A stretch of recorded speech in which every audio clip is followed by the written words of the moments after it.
Assalamualaikum warahmatullahi wabarakatuh. Selamat siang Bapak Ibu, salam sejahtera. Saya akan menyampaikan secara cepat saja yaitu kecerdasan finansial dasar. Profil pengusaha besar itu seperti ini Bapak Ibu ya, punya pola pikir plafon rezekinya tinggi, fokus pada hasil bukan proses, mereka tidak pilih-pilih bisnis, beda dengan orang miskin, pilih-pilih bisnis gitu ya. Kemudian kecerdasan finansialnya tinggi. Dan kemampuan teknisnya hanya dua, kemampuan membangun jaringan dan kemampuan membangun sistem. Transformasi pribadi saya, tahun 81 sampai 97, saya menganggap dokter itu penghasilannya aman dan kaya. Kemudian bertemu 3 janda dokter yang jualan door to door, menyadari bahwa profesi dokter tidak aman. Kemudian tahun 2000 baru tahu dari buku Rich Dad dan Poor Dad bahwa saya ini sebetulnya miskin karena mengandalkan penghasilan aktif, dan saat itu ada jalan keluar yang dianjurkan tapi saya tidak tertarik. Kemudian tahun 2000 sampai 2004 sampai 2005 saya ketemu mentor membangun aset dan bisnis. Tahun 17 Agustus tahun 2005 saya berhenti praktek dan pensiun dini. Dan sejak itu saya menjadi provokator supaya orang segera saja jangan terlalu lama-lama bekerja gitu ya. Intinya seperti itu. Masalah saat ini adalah sistem pendidikan kita hanya melatih kita cara mencari nafkah, belum ada yang melatih kita untuk mengatur penggunaan uang yang kita peroleh. Akibatnya apa? Kecerdasan finansialnya rendah. Seperti ini ya, setelah usia 65 tahun di Amerika Serikat hanya 1% yang kaya, 4% yang makmur atau mandiri secara keuangan, 5% masih harus bekerja, 36% alhamdulillah sudah meninggal, dan 54% tergantung pihak lain. Ya, kalau saya terus, maka saya masuk dalam 5% masih harus bekerja. Ya, teman saya sekarang usia 64, 65 masih harus bekerja, gitu ya. Dan nanti kalau sudah tidak bekerja lagi, akhirnya tergantung pihak lain, ya, pensiun dan sebagainya.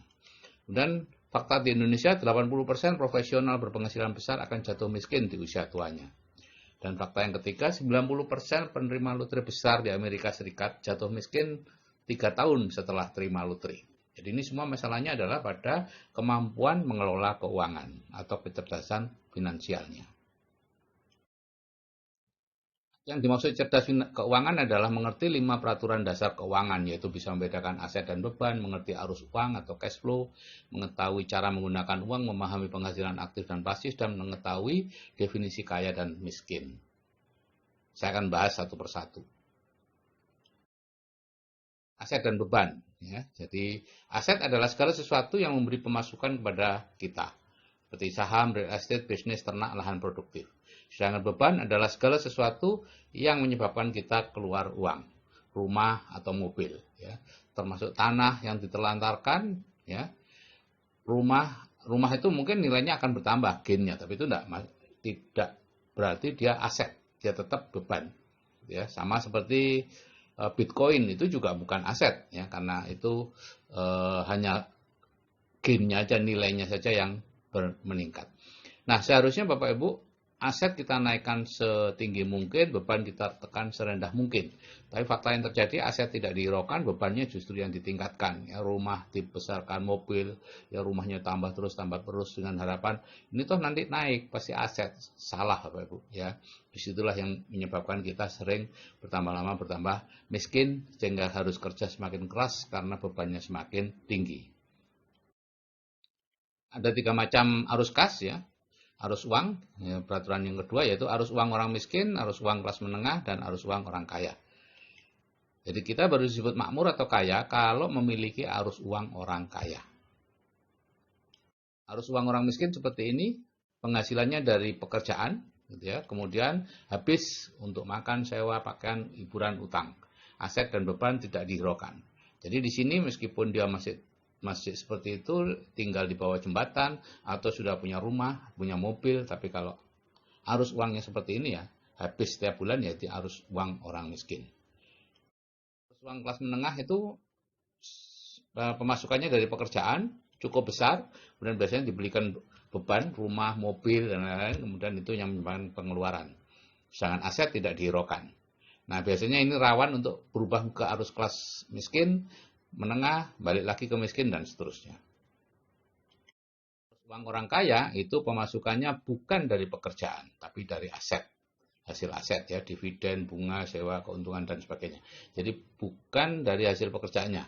Artinya orang yang bekerja secara aktif, berapapun besarnya penghasilannya, dia tetap tidak bisa digolongkan sebagai orang kaya. Sekarang kenapa seorang pencari impian keuangan biasanya kemudian menjadi mimpi buruk keuangan, gitu ya. Ini misalnya nih ya, anak muda baru lulus kuliah, dapat pekerjaan, pemasukannya kecil, pengeluarannya masih kecil, kemana-mana naik motor, dan suatu saat menikah dengan seorang yang juga punya penghasilan, penghasilannya jadi double, gitu ya. Akhirnya apa? Mereka mulai mencari beban, yaitu rumah. Ya, kemudian pengeluarannya meningkat, ya. Pemasukan dan pengeluaran pas-pasan lagi, pas-pasan lagi, pas-pasan lagi. Mereka beli mobil, tambah ngepas, akhirnya mereka mencari pekerjaan yang lebih besar atau sekolah lagi, ya, atau kalau dokter ya spesialisasi. Sehingga dari pekerjaan menghasilkan besar, pemasukannya besar, apa yang dilakukan Bapak Ibu? Bebannya diperbesar. Sehingga dengan beban yang besar, maka pengeluaran yang besar. Terus menerus akan seperti itu Bapak Ibu, ngepas terus. Ya. Aset tidak diperhatikan, dan dia seperti orang yang lari di atas treadmill, atau seperti mengisi ember bocor. Nah, mengapa orang kaya tambah kaya? Semua orang kaya tadinya juga berasal dari atau uangnya dari pekerjaan. Tapi bedanya adalah dia belikan aset, hasilnya aset akan dia menekan beban yang disebut menunda kenyamanan, gitu ya, sehingga pengeluarannya pun juga kecil. Ya. Nah, dari aset mengeluarkan pemasukan lagi, pemasukan ditambah dengan pemasukan dari pekerjaan, dibelikan aset lagi yang lebih besar, memberi hasil lagi, dibelikan lagi aset yang lebih besar, terus menerus seperti itu, sampai akhirnya asetnya menjadi besar, seperti punya pohon uang gitu, pemasukannya jadi besar, dan orang itu sudah tidak perlu lagi bekerja secara aktif menghasilkan uang. Dia cukup mengelola asetnya, ya. Dan itulah orang kaya. Nah, ini keajaiban efek penggandaan, Bapak Ibu. Dari dulu ada cerita di Cina, gitu, ada kaisar yang mendapatkan persembahan sebuah catur. Kemudian oleh sang kaisar ditanya, ingin apa, hadiah apa. Ya, si tukang catur mengatakan ingin hadiah sebutir beras ditaruh di kotak yang pertama, 2 butir di kotak yang ketiga, kedua, 4 di kotak ketiga, 8 di kotak yang keempat, dan seterusnya setiap kali dikalikan 2. Maka dimulailah oleh sang baginda 4, 8, 16, 32, 64, 128 butir beras, ya. Kemudian jadi 256, 508, satu kotak, satu kantong kecil, 2 kantong, 4 kantong, 8 kantong. Nah, akhirnya di sesi kedua, dua baris sudah ada 32 kantong. Akhirnya sang baginda menyadari bahwa ada yang salah. Dia panggil ahli-ahli matematika, disuruh menghitung dan berapa harga beras yang atau berapa nilai beras yang digunakan untuk mengisi seluruh kotak, yaitu 64 kotak. Ternyata ada 18 juta triliun butir beras, dan itu adalah hasil beras di seluruh dunia dikalikan 10. Ya, akhirnya dibatalkan perjanjiannya, dan si pengrajin ceritanya diberi sawah yang luas. Nah, pemanfaatan efek penggandaan ini biasanya pada bunga berbunga perbankan, pada investasi ternak, atau pada networking. Misalnya pada networking, ya, Anda join, Anda belanja, mengajak satu teman setiap bulan, mengajari mereka untuk juga mengajak satu teman setiap bulan. Maka pertumbuhan network Anda adalah 1, 2, 4, 8, 16, 32, 64, dan seterusnya pada bulan ke-12 jadi 4096. Anda hanya menjoinkan 12 orang secara pribadi, grup Anda menjadi 4096. Kalau masing-masing belanja 500.000 sebulan, omset Anda sudah 2 miliar. Bonus 10%, ya Anda dapat 200 juta. Itu sederhananya.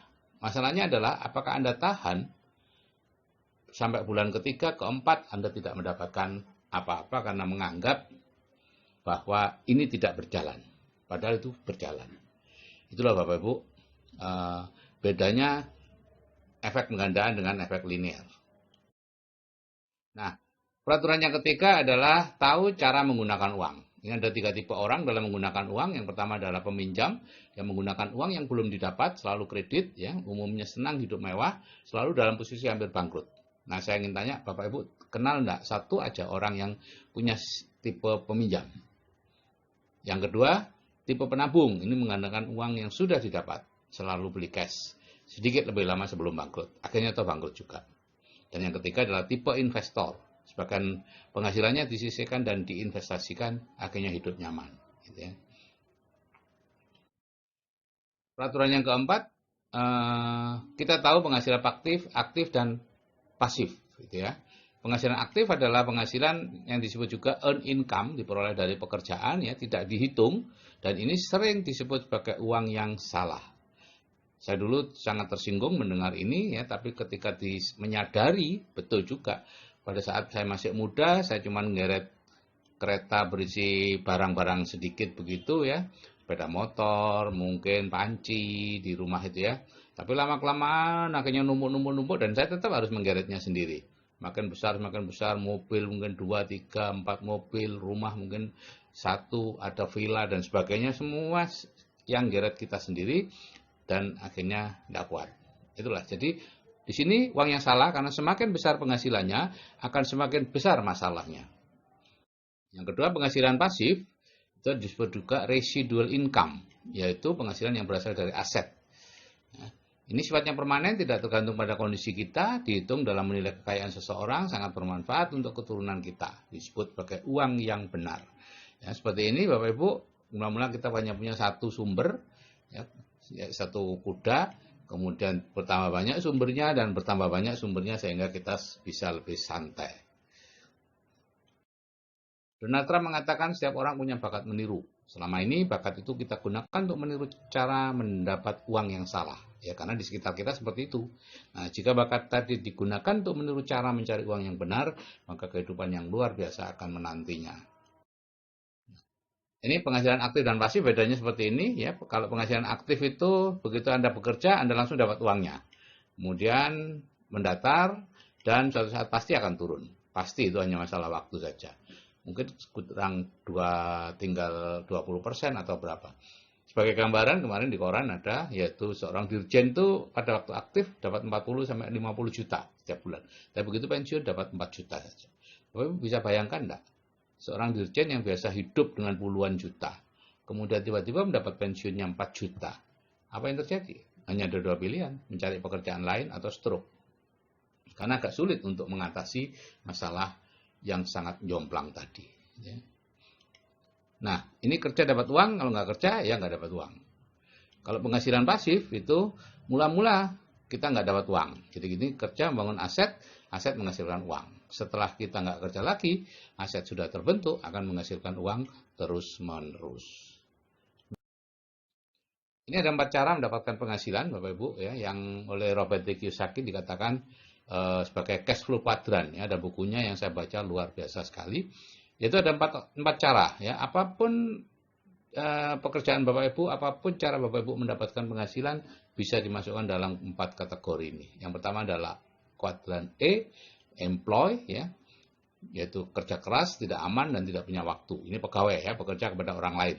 Yang kedua adalah self-employ. Ini ada 2, yaitu bekerja pada diri sendiri seperti profesional, notaris, dokter, pengacara, atau pengusaha kecil, ya, atau small business, ya. Nah, di sini biasanya utangnya besar Bapak Ibu karena merasa mudah dapat uang, akhirnya mudah sekali hutang dan faktanya tidak cukup uangnya, ya, insufficiency fund. Dan 95% orang ada di kuadran kiri ini, employ dan self-employ.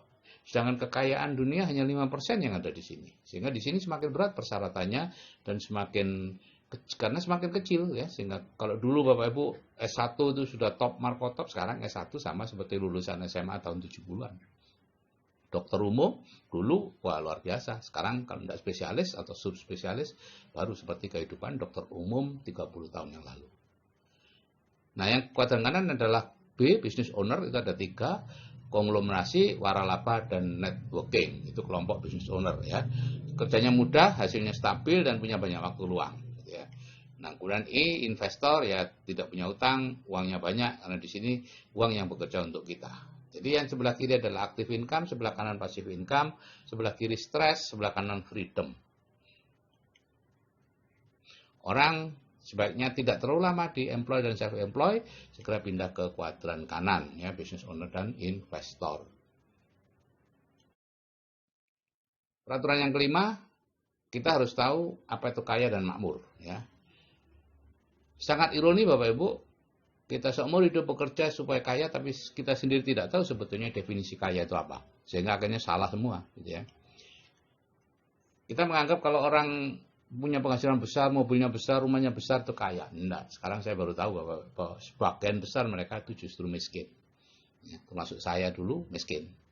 Kita disebut kaya atau makmur jika penghasilan pasif kita lebih besar dari biaya hidup kita. Itu aja. Bapak Ibu mudah sekali untuk ngetes Bapak Ibu kaya atau makmur. Sudah kaya atau belum kaya. Besok berhenti bekerja. Udah. Berapa lama Bapak Ibu bisa bertahan? Tidak bekerja sama sekali. Kalau seterusnya sudah bertahan, Bapak Ibu sudah kaya. Kalau sebulan kemudian sudah mulai harus makan tabungan, 2 bulan sudah harus mulai menjual ini, setahun sudah harus jual rumah, berarti Bapak Ibu belum kaya. Berhentilah bekerja mulai besok. Jadikan diri Bapak Ibu manusia kembali, bukan pekerja. Atau Bapak Ibu mengukur indeks kemakmurannya, ya, penghasilan pasif dibagi biaya hidup. Kalau indeks kemakmurannya lebih besar dari 1, itu Bapak Ibu makmur. Kalau penghasilannya jauh lebih besar dari 1, itu Bapak Ibu kaya. Coba beranikan mengukur indeks kemakmuran Bapak Ibu 15 tahun yang lalu, 10 tahun yang lalu, 5 tahun yang lalu, dan sekarang. Apakah naik atau turun? Kalau naik, sudah on track, teruskan. Kalau turun, hati-hati Bapak Ibu. Mungkin Bapak Ibu masuk dalam golongan 80% profesional berpenghasilan besar, jatuh miskin di usia tuanya. Harus segera merubah arah. Miskin sebetulnya tidak ada definisinya. Tapi Jose Mujica, Presiden Uruguay yang dikenal sangat sederhana itu mengatakan, orang miskin adalah mereka yang bekerja keras hanya untuk membayar gaya hidupnya yang mahal dan selalu ingin lebih dan lebih. Mungkin Bapak Ibu kenal dengan salah satu dari orang yang miskin. Saya dulu kenal, yaitu diri saya sendiri. Setelah tahu, tadinya sih nganggap kaya gitu ya. Jadi seperti ini Bapak Ibu orang miskin, yes. Semakin lama, semakin besar, semakin banyak yang digeret, dan untuk itu dia harus mengeluarkan tenaga, ya, untuk bekerja terus, ya lama-lama akan seperti itu. Jadi Bapak Ibu hati-hati, ya. Yang hidup mewah belum tentu kaya, tapi yang hidup sederhana belum tentu miskin. Tapi kalau Bapak Ibu hidup mewah dengan penghasilan aktif, hampir pasti miskin. Penerapan kecerdasan finansial seperti ini, hilangkan kredit konsumtif, pertahankan tingkat kehidupan Anda atau turunkan kalau sudah terlalu tinggi, seperti saya dulu, saya turunkan. Kemudian dapatkan penghasilan pasif. Ini sangat emosional Bapak Ibu, biasanya tidak berhasil kalau tidak ada mentor. Jadi yang tadinya bebannya berat, diperingan, kemudian cari kuda, gitu ya, untuk menggeret beban keluarga kita. Nah, yang menarik bagi saya adalah penghasilan pasif itu bisa diwariskan. Yang di sebelah kiri ini adalah kuadran kiri, active income. Misalnya ayahnya jadi guru, anaknya jadi dokter, cucunya jadi pegawai bank mungkin. Semuanya dimulai dari awal, tidak bisa menggantikan apa yang sudah dicapai oleh orang tuanya. Berbeda di kuadran kanan. Ya. Anaknya bisa meneruskan Bapak Ibu. Gitu ya. Sehingga tanpa batas dan bisa mencapai puncak kehidupan. Ayo Bapak Ibu, segera pindah ke kuadran kanan. Saya 25 tahun di kuadran kiri, 14 tahun terakhir di kuadran kanan. Dan saya tidak mau balik ke kiri. Saya juga tidak ingin anak-anak saya balik ke kiri.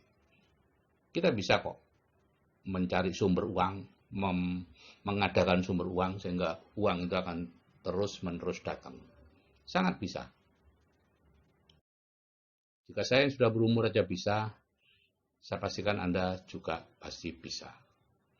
Oke Bapak Ibu, saya ucapkan wassalamualaikum warahmatullahi wabarakatuh. Selamat siang dan salam sejahtera.